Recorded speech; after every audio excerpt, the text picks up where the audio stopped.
Harry Potter and the Deathly Hallows, Chapter 7, The Will of Albus Dumbledore. He was walking along a mountain road in the cool blue light of dawn. Far below, swathed in mist, was the shadow of a small town. Was the man he sought down there, the man he needed so badly he could think of little else, the man who held the answer to his problem? "Oi, wake up!" Harry opened his eyes. He was lying again on the camp bed in Ron's dingy attic room. The sun had not yet risen, and the room was still shadowy. Pigwidgeon was asleep with his head under his tiny wing. The scar on Harry's forehead was prickling. "You were muttering in your sleep." "Was I?" "Yeah, Grigorovitch. You kept saying Grigorovitch." Harry was not wearing his glasses. Ron's face appeared slightly blurred. "Who's Grigorovitch?" "I don't know, do I? You were the one saying it." Harry rubbed his forehead, thinking. He had a vague idea he had heard the name before, but he could not think where. "I think Voldemort's looking for him." "Poor bloke," said Ron fervently. Harry sat up, still rubbing his scar, now wide awake. He tried to remember exactly what he had seen in the dream, but all that came back was a mountainous horizon and the outline of the little village cradled in a deep valley.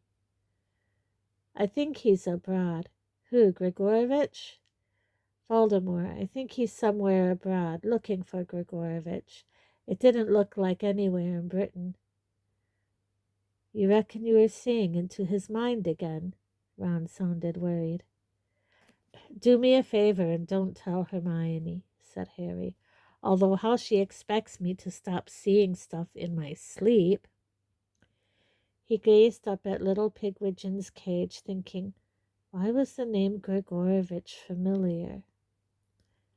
"I think," he said slowly, "he's got something to do with Quidditch. There's some connection, but I can't think what it is." "Quidditch," said Ron. "Sure you're not thinking of Gorgovitch?" "Who?" "Dragomir Gorgovitch, chaser. Transferred to the Chudley Canyons for a record fee 2 years ago. Record holder for most quaffle drops in a season." "No," said Harry, "I'm definitely not thinking of Gorgovitch." "I try not to either," said Ron. "Well, happy birthday anyway." "Wow, that's right. I forgot. I'm 17." Harry seized the wand lying beside his camp bed, pointed it at the cluttered desk where he had left his glasses, and said, "Accio glasses." Although they were only around a foot away, there was something immensely satisfying about seeing them zoom towards him, at least until they poked him in the eye. "Slick," snorted Ron. Reveling in the removal of his trace, Harry sent Ron's possessions flying around the room, causing Pigwidgeon to wake up and flutter excitedly around his cage. Harry also tried tying the laces of his trainers by magic. The resultant knot took several minutes to untie by hand, and, purely for the pleasure of it, turned the orange robes on Ron's Chudley Cannons posters bright blue. "I do your flies by hand, though," Ron advised Harry, sniggering when Harry immediately checked them. "Here's your present. Unwrap it up here. It's not for my mother's eyes." "A book?" said Harry, as he took the rectangular parcel. "Bit of a departure from tradition, isn't it?" "This isn't your average book," said Ron. "It's pure gold. 12 fail-safe ways to charm witches. Explains everything you need to know about girls. If only I'd had this last year, I'd have known exactly how to get rid of lavender, and I would have known how to get going with...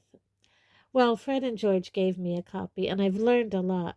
You'd be surprised. It's not all about wand work either." When they arrived in the kitchen, they found a pile of presents waiting on the table. Bill and Monsieur Delacour were finishing their breakfast, while Mrs. Weasley stood chatting to them over the frying pan. "Arthur told me to wish you a happy 17th, Harry," said Mrs. Weasley, beaming at him. He had to leave early for work, but he'll be back for dinner. That's our present on top." Harry sat down, took the square parcel she had indicated, and unwrapped it. Inside was a watch very like the one Mr. and Mrs. Weasley had given Ron for his 17th.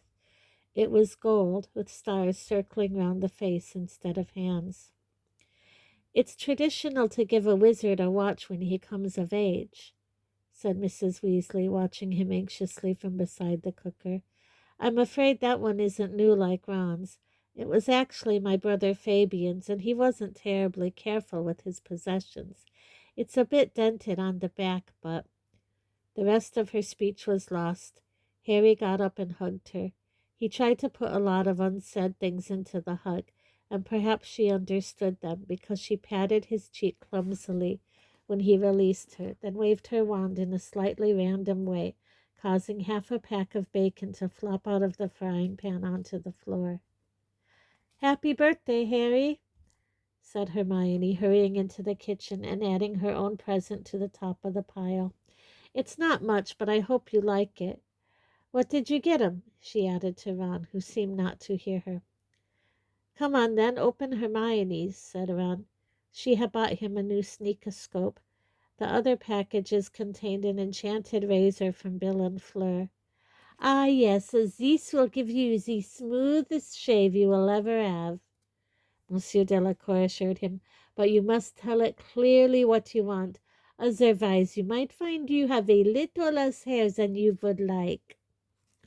Chocolates from the Delacours and an enormous box of the latest Weasley's Wizard Wheezes merchandise from Fred and George. Harry, Ron, and Hermione did not linger at the table, as the arrival of Madame Delacour, Fleur, and Gabrielle made the kitchen uncomfortably crowded. "I'll pack these for you," Hermione said brightly, taking Harry's presents out of his arms as the three of them headed back upstairs. "I'm nearly done. I'm just waiting for the rest of your pants to come out of the wash, Ron." Ron's splutter was interrupted by the opening of a door on the first-floor landing. "Harry, will you come in here a moment?" It was Ginny. Ron came to an abrupt halt, but Hermione took him by the elbow and tugged him on up the stairs. Feeling nervous, Harry followed Ginny into her room. He had never been inside it before. It was small but bright. There was a large poster of the wizarding band the Weird Sisters on one wall, and a picture of Gwenog Jones, captain of the All-Witch Quidditch team, the Holyhead Harpies, on the other. A desk stood facing the open window, which looked out over the orchard, where he and Ginny had once played two-a-side Quidditch with Ron and Hermione, and which now housed a large pearly white marquee. The golden flag on top was level with Ginny's window. Ginny looked up into Harry's face, took a deep breath, and said, "Happy 17th. "Yeah, thanks." She was looking at him steadily. He, however, found it difficult to look back at her. It was like gazing into a brilliant light. "Nice view," he said feebly, pointing towards the window. She ignored this. He could not blame her. "I couldn't think what to get you," she said. "You didn't have to get me anything." She disregarded this too. "I didn't know what would be useful. Nothing too big, because you wouldn't be able to take it with you." He chanced to glance at her. She was not tearful. That was one of the many wonderful things about Ginny. She was rarely weepy. He had sometimes thought that having 6 brothers must have toughened her up. She took a step closer to him. "So then I thought, I'd like you to have something to remember me by, you know, if you meet some vila when you're off doing whatever you're doing." "I think dating opportunities are going to be pretty thin on the ground, to be honest." "There's the silver lining I've been looking for," she whispered, and then she was kissing him as she had never kissed him before, and Harry was kissing her back, and it was blissful oblivion, better than fire whiskey. She was the only real thing in the world, Ginny, the feel of her, one hand at her back and one in her long, sweet-smelling hair. The door banged open behind them, and they jumped apart. "Oh," said Ron pointedly. "Sorry." "Ron!" Hermione was just behind him, slightly out of breath. There was a strained silence. Then Ginny said in a flat little voice, "Well, happy birthday anyway, Harry." Ron's ears were scarlet. Hermione looked nervous. Harry wanted to slam the door in their faces, but it felt as though a cold draft had entered the room when the door opened, and his shining moment had popped like a soap bubble. All the reasons for ending his relationship with Ginny, for staying well away from her, seemed to have slunk inside the room with Ron, and all happy forgetfulness was gone. He looked at Ginny, wanting to say something, though he hardly knew what, but she had turned her back on him. He thought that she might have succumbed, for once, to tears. He could not do anything to comfort her in front of Ron. "I'll see you later," he said, and followed the other two out of the bedroom. Ron marched downstairs, through the still crowded kitchen and into the yard, and Harry kept pace with him all the way. Hermione trotted along behind them, looking scared. Once he reached the seclusion of the freshly mown lawn, Ron rounded on Harry. "You ditched her. What are you doing now, messing her around?" "I'm not messing her around," said Harry, as Hermione caught up with them. "Ron," but Ron held up a hand to silence her. "She was really cut up when you ended it. So was I. You know why I stopped it, and it wasn't because I wanted to." "Yeah, but you go snogging her now, and she's just going to get her hopes up again." "She's not an idiot. She knows it can't happen. She's not expecting us to end up married or—" As he said it, a vivid picture formed in Harry's mind of Ginny in a white dress, marrying a tall, faceless, and unpleasant stranger. In one spiraling moment it seemed to hit him. Her future was free and unencumbered, whereas he could see nothing but Voldemort ahead. "If you keep groping her every chance you get—" "It won't happen again," said Harry harshly. The day was cloudless, but he felt as though the sun had gone in. "Okay?" Ron looked half resentful, half sheepish. He rocked backwards and forwards on his feet for a moment, then said, "Right then, well, yeah." Ginny did not seek another one-to-one meeting with Harry for the rest of the day, nor by any look or gesture did she show that they had shared more than polite conversation in her room. Nevertheless, Charlie's arrival came as a relief to Harry. It provided a distraction. Watching Mrs. Weasley force Charlie into a chair, raise her wand threateningly, and announce that he was about to get a proper haircut. As Harry's birthday dinner would have stretched the Burrows' kitchen to breaking point even before the arrival of Charlie, Lupin, Tonks, and Hagrid, several tables were placed end to end in the garden. Fred and George bewitched a number of purple lanterns, all emblazoned with the large number 17 to hang in midair over the guests. Thanks to Mrs. Weasley's ministrations, George's wound was neat and clean, but Harry was not yet used to the dark hole in the side of his head, despite the twins' many jokes about it. Hermione made purple and gold streamers erupt from the end of her wand, and draped themselves artistically over the trees and bushes. "Nice," said Ron, as with one final flourish of her wand, Hermione turned the leaves on the crab-apple tree to gold. "You've really got an eye for that sort of thing." "Thank you, Ron," said Hermione, looking both pleased and a little confused. Harry turned away, smiling to himself. He had a funny notion that he would find a chapter on compliments when he found time to peruse his copy of 12 Fail-Safe Ways to Charm Witches. He caught Ginny's eye and grinned at her, before remembering his promise to Ron, and hurriedly striking up a conversation with Monsieur Delacour. "Out of the way, out of the way," sang Mrs. Weasley, coming through the gate with what appeared to be a giant beach ball-sized snitch floating in front of her.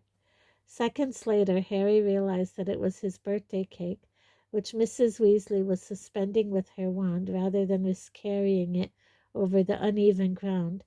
When the cake had finally landed in the middle of the table, Harry said, "That looks amazing, Mrs. Weasley." "Oh, it's nothing, dear," she said fondly. Over her shoulder, Ron gave Harry the thumbs up and mouthed, "Good one." By 7 o'clock all the guests had arrived, led into the house by Fred and George, who had waited for them at the end of the lane. Hagrid had honored the occasion by wearing his best and horrible hairy brown suit. Although Lupin smiled as he shook Harry's hand, Harry thought he looked rather unhappy. It was all very odd. Tonks, beside him, looked simply radiant. "Happy birthday, Harry," she said, hugging him tightly. 17, eh? Said Hagrid as he accepted a bucket-sized glass of wine from Fred. 6 years to the day since we met, Harry. Do you remember it? Vaguely, said Harry, grinning up at him. Didn't you smash down the front door, give Dudley a pig's tail, and tell me I was a wizard? I forget the details, Hagrid chortled. All right, Ron, Hermione? We're fine, said Hermione. How are you? Not bad. Been busy. We got some newborn unicorns. I'll show you when you get back. Harry avoided Ron and Hermione's gaze as Hagrid rummaged in his pocket. Here, Harry, couldn't think what to get you, but then I remembered this. He pulled out a small, slightly furry drawstring pouch with a long string, evidently intended to be worn around the neck. Moke skin. Hide anything in there and no one but the owner can get it out. They're rare, them. Hagrid, thanks. It's nothing, said Hagrid with a wave of a dustbin lid-sized hand. And there's Charlie. Always liked him. Hey, Charlie. Charlie approached, running his hand slightly ruefully over his new, brutally short haircut. He was shorter than Ron, thick-set, with a number of burns and scratches up his muscly arms. Hi, Hagrid. How's it going? Been meaning to write for ages. How's Norbert doing? Norbert? Charlie laughed. The Norwegian Ridgeback? We call her Norberta now. What? Norbert's a girl? Oh, yeah, said Charlie. How can you tell? Asked Hermione. They're a lot more vicious, said Charlie. He looked over his shoulder and dropped his voice. Wish Dad would hurry up and get here. Mom's getting edgy. They all looked over at Mrs. Weasley. She was trying to talk to Madame Delacour while glancing repeatedly at the gate. I think we'd better start without Arthur, she called to the garden at large after a moment or two. He must have been held up at... Oh!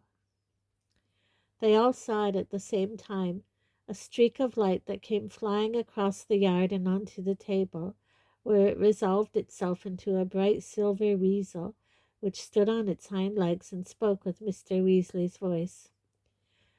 Minister for Magic coming with me.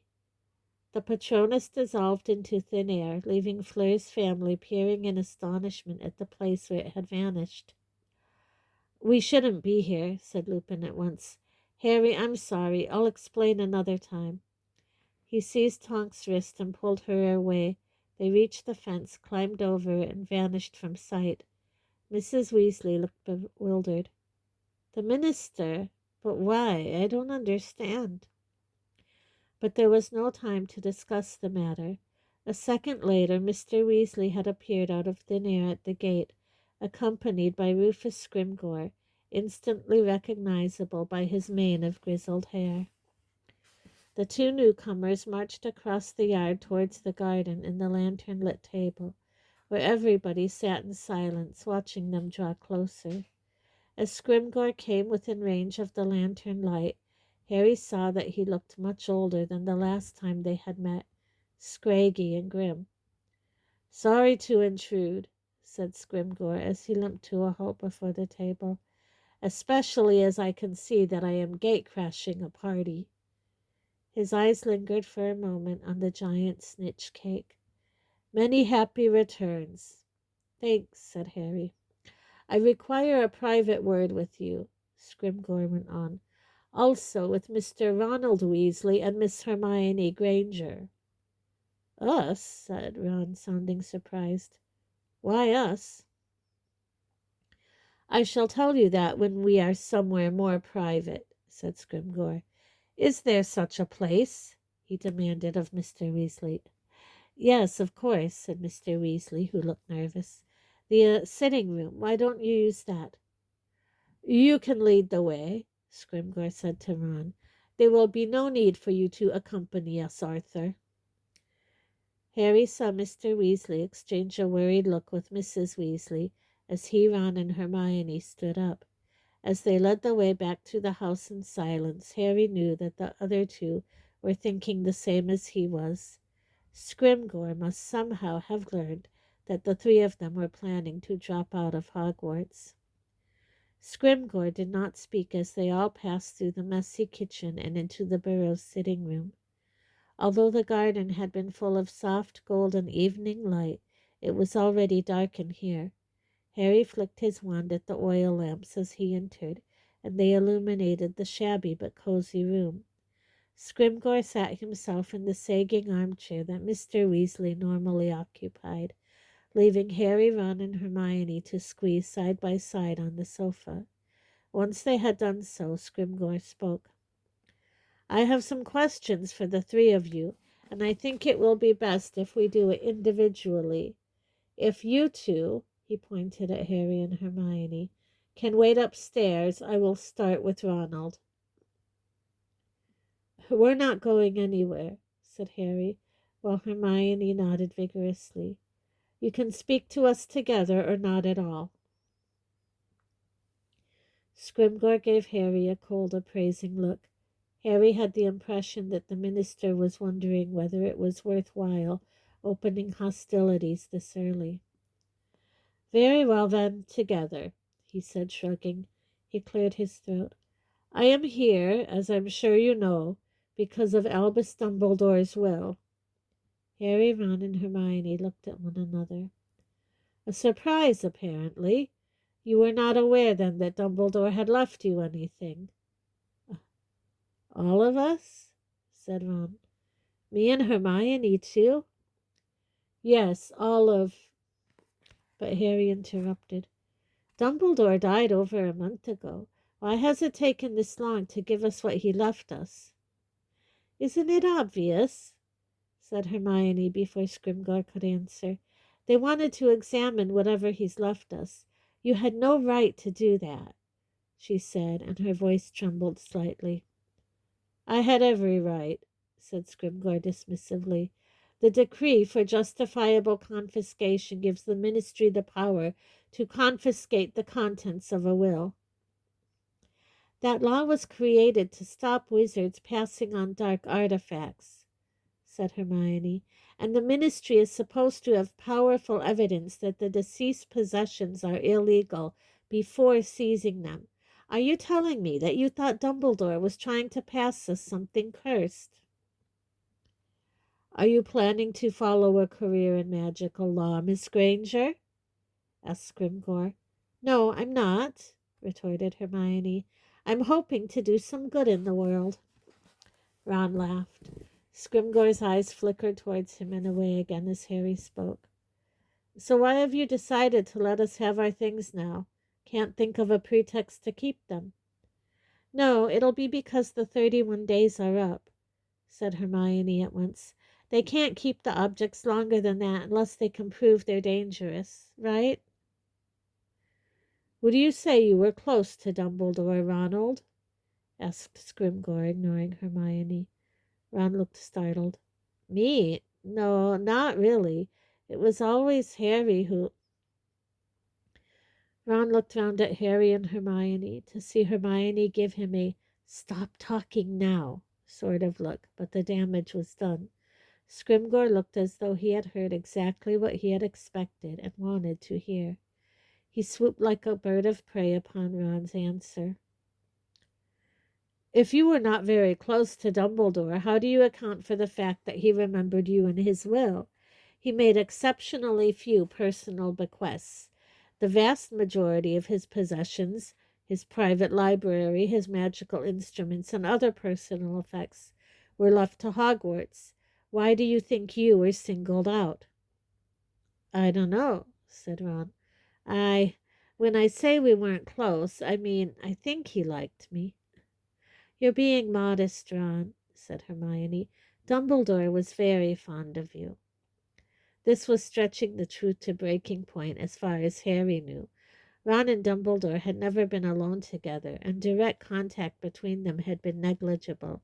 However, Scrimgeour did not seem to be listening. He put his hand inside his cloak and drew out a drawstring pouch, much larger than the one Hagrid had given Harry. From it he removed a scroll of parchment, which he unrolled and read aloud. The last will and testament of Albus Percival Wulfric Brian Dumbledore. Yes, here we are. To Ronald Bilious Weasley, I leave my deluminator, in the hope that he will remember me when he uses it. Scrimgeour took from the bag an object that Harry had seen before. It looked something like a silver cigarette lighter, but it had, he knew, the power to suck all light from a place and restore it with a simple click. Scrimgeour leaned forward and passed the deluminator to Ron, who took it and turned it over in his fingers, looking stunned. That is a valuable object, said Scrimgeour, watching Ron. It may even be unique. Certainly it is of Dumbledore's own design. Why would he have left you an item so rare? Ron shook his head, looking bewildered. Dumbledore must have taught thousands of students, Scrimgeour persevered.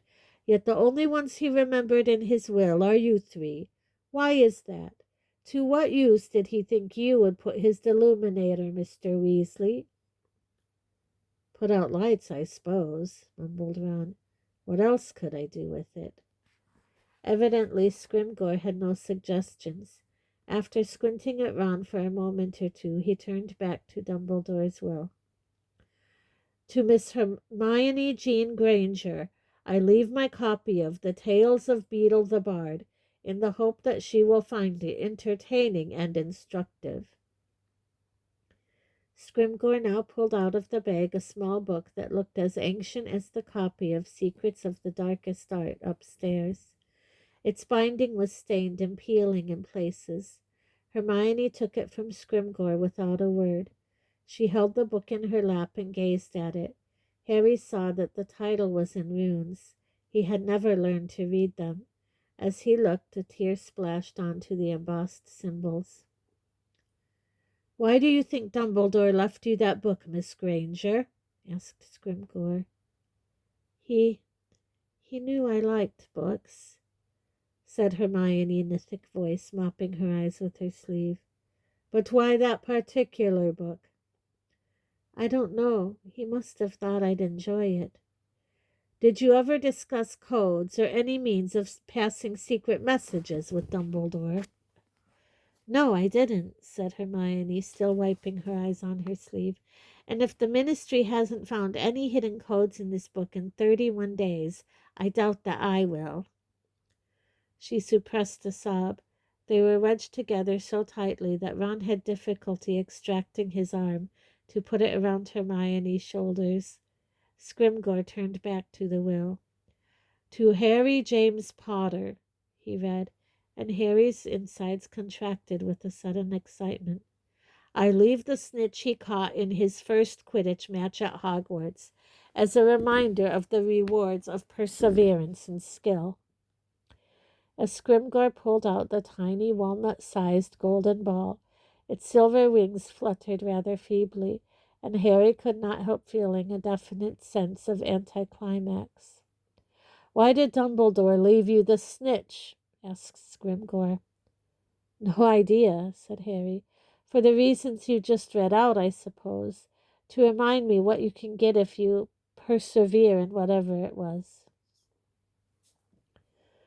You think this a mere symbolic keepsake, then? I suppose so, said Harry. What else could it be? I'm asking the questions, said Scrimgeour, shifting his chair a little closer to the sofa. Dusk was really falling outside. Now the marquee beyond the windows towered ghostly white over the hedge. I notice that your birthday cake is in the shape of a snitch, Scrimgeour said to Harry. Why is that? Hermione laughed derisively. Oh, it can't be a reference to the fact Harry's a great seeker. That's way too obvious, she said. There must be a secret message from Dumbledore hidden in the icing. I don't think there's anything hidden in the icing, said Scrimgeour, but a snitch would be a very good hiding place for a small object. You know why, I'm sure. Harry shrugged. Hermione, however, answered. Harry thought that answering questions correctly was such a deeply ingrained habit she could not suppress the urge. Because snitches have flesh memories, she said. What? Said Harry and Ron together. Both considered Hermione's Quidditch knowledge negligible. Correct, said Scrimgeour. A snitch is not touched by bare skin before it is released, not even by the maker, who wears gloves. It carries an enchantment by which it can identify the first human to lay hands upon it, in case of a disputed capture. This snitch, he held up the tiny golden ball, will remember your touch, Potter.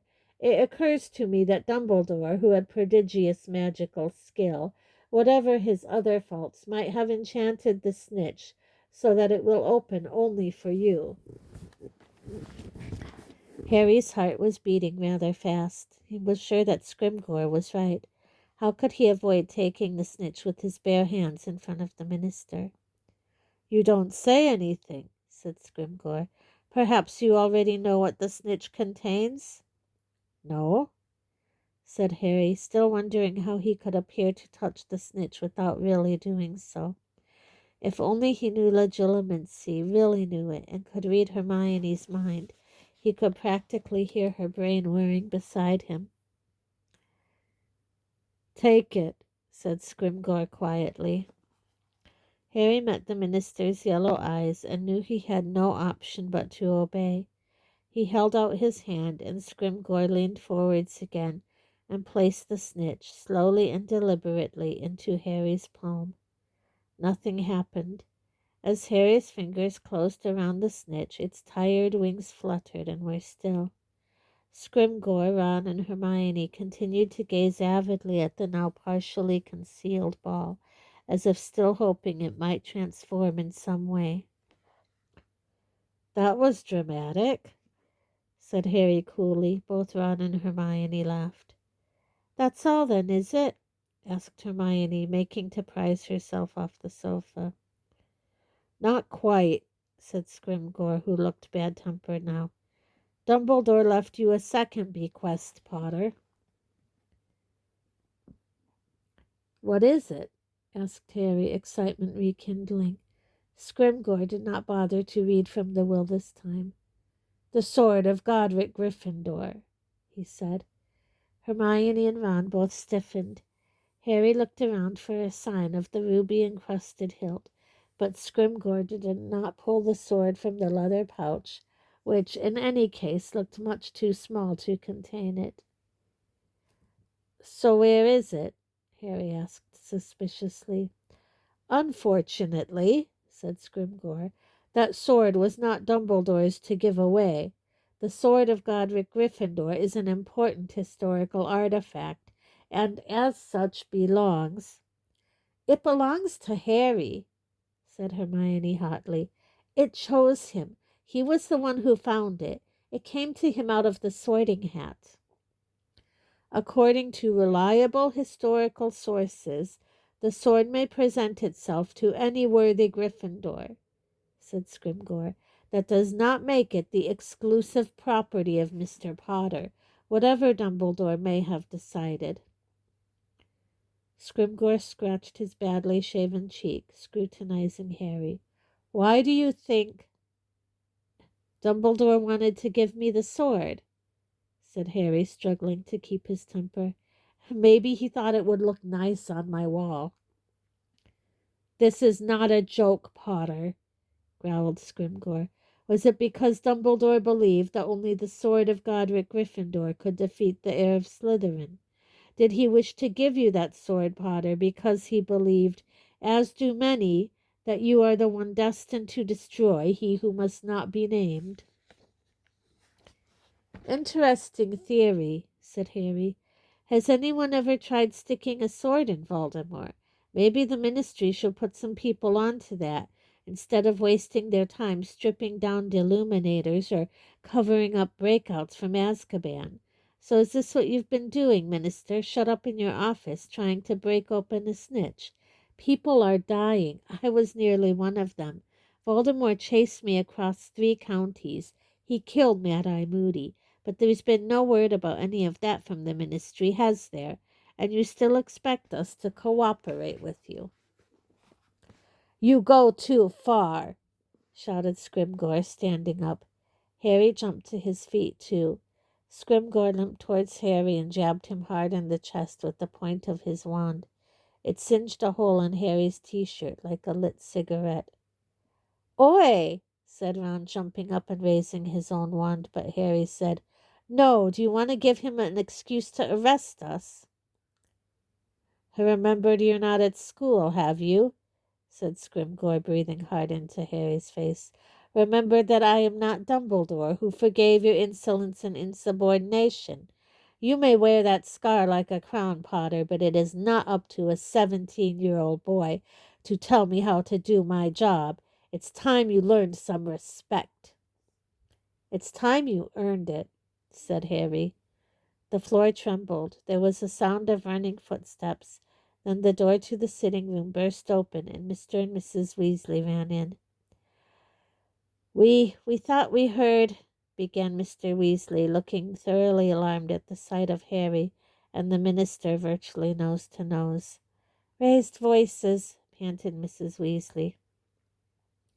Scrimgeour took a couple of steps back from Harry, glancing at the hole he had made in Harry's t-shirt. He seemed to regret his loss of temper. It was nothing, he growled. I regret your attitude, he said, looking Harry full in the face once more. You seem to think that the Ministry does not desire what Dumbledore desired. We ought to be working together. I don't like your methods, Minister, said Harry. Remember? For the second time he raised his right fist and displayed to Scrimgeour the scars that still showed white on the back of it, spelling, I must not tell lies. Scrimgeour's expression hardened. He turned away without another word and limped from the room.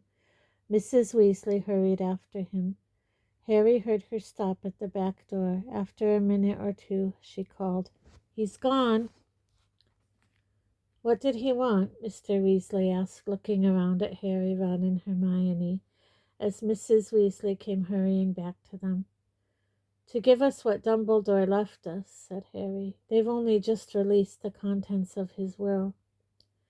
Outside in the garden, over the dinner tables, the 3 objects Scrimgeour had given them were passed from hand to hand. Everyone exclaimed over the Deluminator and the tale of Beetle the Bard, and lamented the fact that Scrimgeour had refused to pass on the sword, but none of them could offer any suggestion as to why Dumbledore would have left Harry an old snitch. As Mr. Weasley examined the Deluminator for the 3rd or 4th time, Mrs. Weasley said tentatively, Harry, dear, everyone's awfully hungry. We didn't like to start without you. Shall I serve dinner now? They all ate rather hurriedly, and then, after a hasty chorus of happy birthday and much gulping of cake, the party broke up. Hagrid, who was invited to the wedding the following day, but was far too bulky to sleep in the overstretched burrow, left to set up a tent for himself in a neighboring field. Meet us upstairs, Harry whispered to Hermione while they helped Mrs. Weasley restore the garden to its normal state, after everyone's gone to bed. Up in the attic room, Ron examined his Deluminator, and Harry filled Hagrid's moleskin purse, not with gold, but with those items he most prized, apparently worthless though some of them were, the Marauder's map, the shard of Sirius's enchanted mirror, and R.A.B.'s locket. He pulled the strings tight and slipped the purse around his neck, then sat holding the old snitch and watching its wings flutter feebly. At last Hermione tapped on the door and tiptoed inside. Muffliato, she whispered, waving her wand in the direction of the stairs. Thought you didn't approve of that spell, said Ron. Times change, said Hermione. Now, show us that deluminator. Ron obliged at once. Holding it up in front of him, he clicked it. The solitary lamp they had lit went out at once. The thing is, whispered Hermione through the dark, we could have achieved that with Peruvian instant darkness powder. There was a small click, and the ball of light from the lamp flew back to the ceiling and illuminated them all once more. Still, it's cool, said Ron a little defensively, and from what they said, Dumbledore invented it himself. I know, but surely he wouldn't have singled you out in his will just to help us turn out the lights. Do you think he knew the ministry would confiscate his will and examine everything he left us? Asked Harry. Definitely, said Hermione. He couldn't tell us in the will why he was leaving us these things, but that still doesn't explain. Why he couldn't have given us a hint when he was alive? Asked Ron. Well, exactly, said Hermione, now flicking through the tale of Beetle the Bard. If these things are important enough to pass on right under the nose of the ministry, you'd think he'd have let us know why, unless he thought it was obvious. Thought wrong then, didn't he? Said Ron. I always said he was mental, brilliant and everything, but cracked. Leaving Harry an old snitch. What the hell was that about? I've no idea, said Hermione. When Scrimgeour made you take it, Harry, I was so sure that something was going to happen. Yeah, well, said Harry, his pulse quickening as he raised the snitch in his fingers. I wasn't going to try too hard in front of Scrimgeour, was I? What do you mean? Asked Hermione. The snitch I caught in my first ever Quidditch match, said Harry. Don't you remember? Harry looked simply bemused. Ron, however, gasped, pointing frantically from Harry to the snitch and back again until he found his voice. That was the one you nearly swallowed. Exactly, said Harry, and with his heart beating fast he pressed his mouth to the snitch. It did not open. Frustration and bitter disappointment welled inside him. He lowered the golden sphere, but then Hermione cried out, Writing! There's writing on it! Quick, look! He nearly dropped the snitch in surprise and excitement. Hermione was quite right. Engraved upon the smooth golden surface, where seconds before there had been nothing, were 5 words written in the thin slanting handwriting that Harry recognized as Dumbledore's. I open at the close. He had barely read them when the words vanished again. I open at the close. What's that supposed to mean? Hermione and Ron shook their heads, looking blank. I open at the close. At the close. I open at the close. But no matter how often they repeated the words with many different inflections, they were unable to wring any more meaning from them. And the sword, said Ron finally, when they had at last abandoned their attempts to divine meaning in the snitch's inscription. Why did he want Harry to have the sword? And why couldn't he have just told me? Harry said quietly. It was there. It was right there on the wall of his office during all our talks last year. If he wanted me to have it, why didn't he just give it to me then? He felt as though he were sitting in an examination with the question he ought to have been able to answer in front of him, his brain slow and unresponsive. Was there something he had missed in the long talks with Dumbledore last year? Ought he to know what it all meant? Had Dumbledore expected him to understand? And as for this book, said Hermione, the Tales of Beetle the Bard, I've never even heard of them.